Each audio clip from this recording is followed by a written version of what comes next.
Hello again. Sorry it's been a while since my last entry. Things have been very busy, but I thought it'd be good to get back to you and make another entry. I wanted to say thank you very much for the comments that I've received on some of my previous entries. It's very much appreciated, as well as the subscriptions.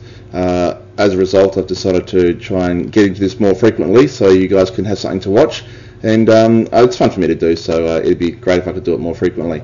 Now this last weekend, just gone, I went to the Melbourne Anime Festival for 2006, the Manifest convention at Melbourne University, and while I was taking some photos, I was thinking, there's a few things that I've learned over the time of taking photos that other folks might be interested in and could benefit from.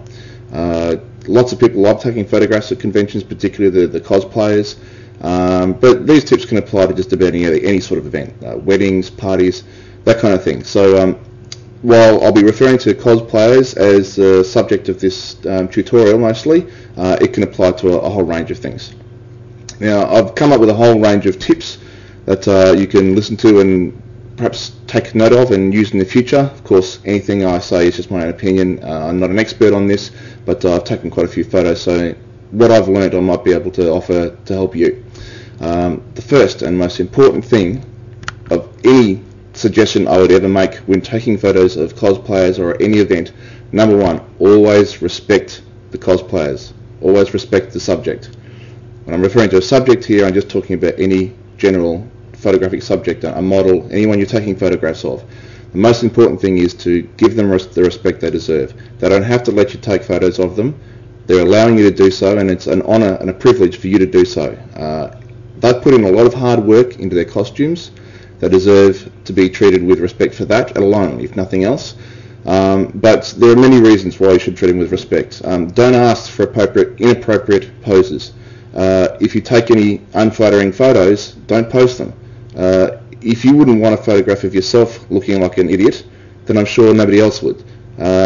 If you do things that make people feel uncomfortable, then you won't get good photographs of them. The most important thing is to have them relax. If they're relaxed, then you'll get a natural photograph.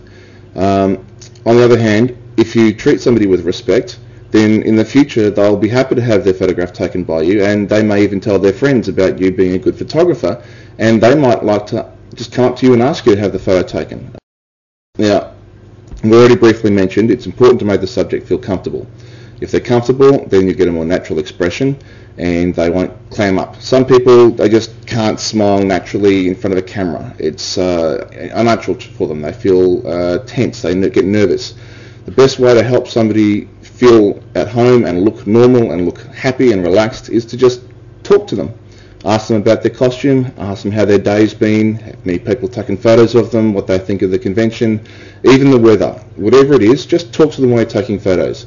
It's more natural, you might get better expressions. Even if you tell a joke, you might get a smile or some laughter. It'll also help them to forget the camera. If somebody is aware of the camera and feels self-conscious about it, talking can distract them. When taking photos, if you have the option, take more than just one. Having several photographs taken gives you a greater chance of eliminating blinks or bad expressions or the wind catching hair that doesn't look good. It'll also give you more options to have a better composition. It'll let you choose from a range of images to show the best, so you'll end up looking like a better photographer.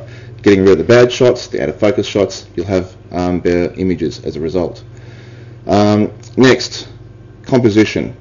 Now there's a rule or a rule of thumb in photography called the rule of thirds.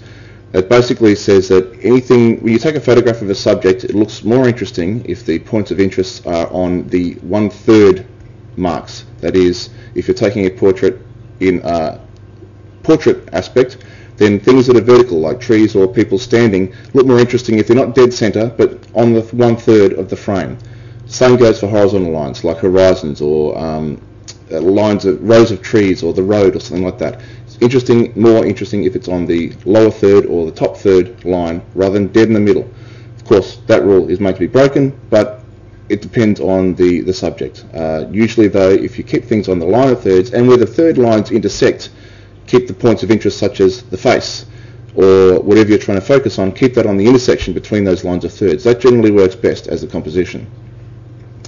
When you're framing a subject, a person for example, if they're looking in towards the frame, then that seems more natural. It seems more friendly, more comfortable and relaxed.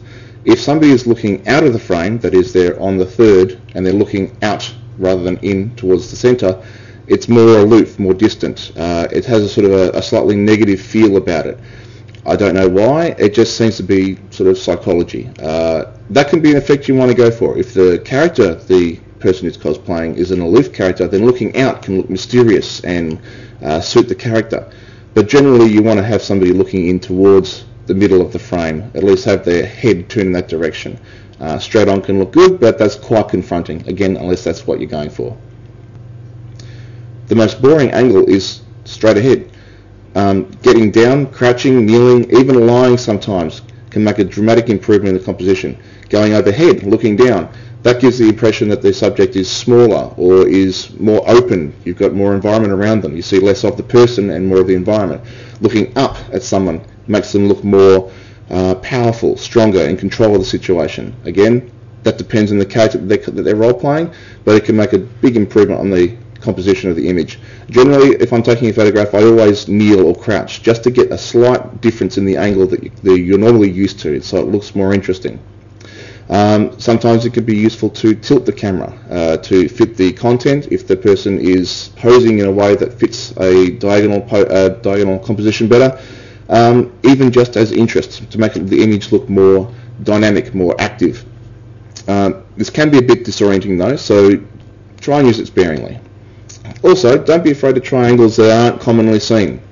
They can really make a striking photograph.